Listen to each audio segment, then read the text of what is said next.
What if I told you it's really easy to make silken tofu from scratch?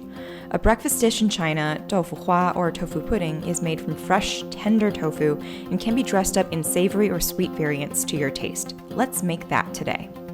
We'll start with 1 cup of dried soybeans, which will soak overnight. After soaking, lightly rinse the beans under water as you would with rice. You'll see now that the beans have expanded in size.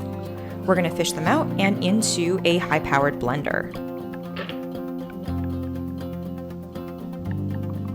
Next, we add 6 cups of water into the blender, and we're going to blend this up on high for about 30 seconds.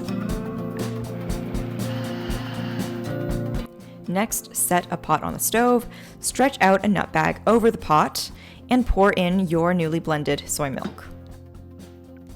Once you've poured everything in, give the nut bag a really good squeeze. Think of all the people who stress you out on a day-to-day basis and take it all out on this nut bag. I know the soy milk looks delicious right now, but do resist the temptation to taste it. Soybeans will make you sick if you consume them raw. It'll give you diarrhea, and make you bloated, nausea, all sorts of good things. So don't drink any of this right now. Once you've got every ounce of liquid out, turn on the stove to high and put a lid on the pot.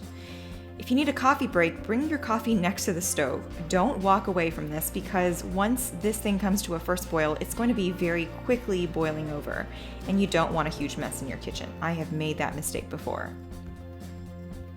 After about 8 minutes, you're going to start noticing the liquid seems to have expanded in your pot, and that's actually because the air bubbles trapped in the soy foam on top is expanding from the heat. This is when I like to open the lid and grab a soup spoon and start breaking apart those bubbles by stirring over and over again. This is so that they don't boil over before the liquid soy milk underneath gets fully cooked. You're going to notice the foam is still bubbling pretty hard and it's threatening to boil over and cause a mess. So now take a trusty towel and lift the pot up away from the heat to let the bubbles dissipate. Wait for about 10 seconds and then drop it down back onto the stove. Turn now to medium. Continue stirring really quick and you'll see the bubbles start to dissipate.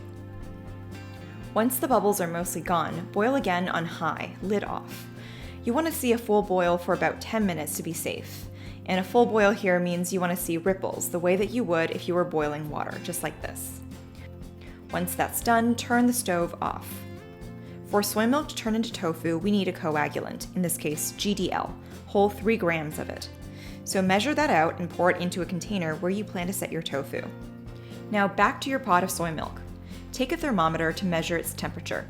It'll be ready to use if it's cooled down to about 195 degrees Fahrenheit from the previous boiling temperature of 212 Fahrenheit. Once you're at the right temperature, in a quick motion, pour the soy milk directly into your container with the GDL.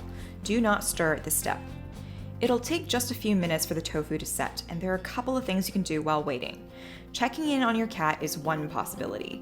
He doesn't seem all that interested because there's no smell of meat in the kitchen today. Another possibility is to make the sauce or garnish that'll go with your tofu pudding. I'm taking the savory route today, chopping up some cilantro and scallions. I'll also put together a quick mix of soy sauce, Chinese rice vinegar, and chili oil. Literally, I could eat this mixture on anything. Back to the star of our show, the tofu, which is completely set. It's only been 10 minutes and you can tell it's set because when you tilt the container, the tofu is pulling away from the sides. To serve this up, take a few ladlefuls of tofu arranged in layers in your bowl, pour in your sauce and add the garnish. Serve this while hot. Okay, so I am excited to try this. I love the consistency of it.